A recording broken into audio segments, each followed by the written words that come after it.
ये splitting of cause of action के को प्रिवेंट करता है। यानी कि अगर कोई एक सूट है जिसमें एक पर्टिकुलर कॉज ऑफ एक्शन है, तो उसी कॉज ऑफ एक्शन पे आप कई सूट नहीं फाइल कर सकते। और अगर आप जब एक कॉज ऑफ एक्शन पे एक सूट फाइल कर रहे हैं, तो उस कॉज ऑफ एक्शन से जितनी पॉसिबल रेमेडीज़ हैं, वो आपकी लाइबिलिटी है कि वो सारी रेमेडीज़ आप उसी समय सूट फाइल, पहला सूट जब आप फाइल कर रहे हैं उस कॉज ऑफ एक्शन पे, तो आप वो सारी रेमेडी क्लेम कर दें।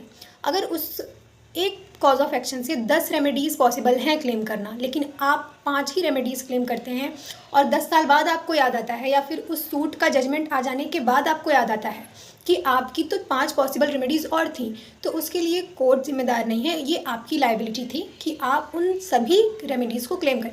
अब आप सेम कॉज ऑफ एक्शन पे दोबारा जाएंगे जब सूट फाइल करने, तो यहीं पे आपका ऑर्डर टू रूल 2 लग जाएगा और सेक्शन 12 भी अप्लाई हो जाएगा कि splitting of cause of action is not allowed in the court.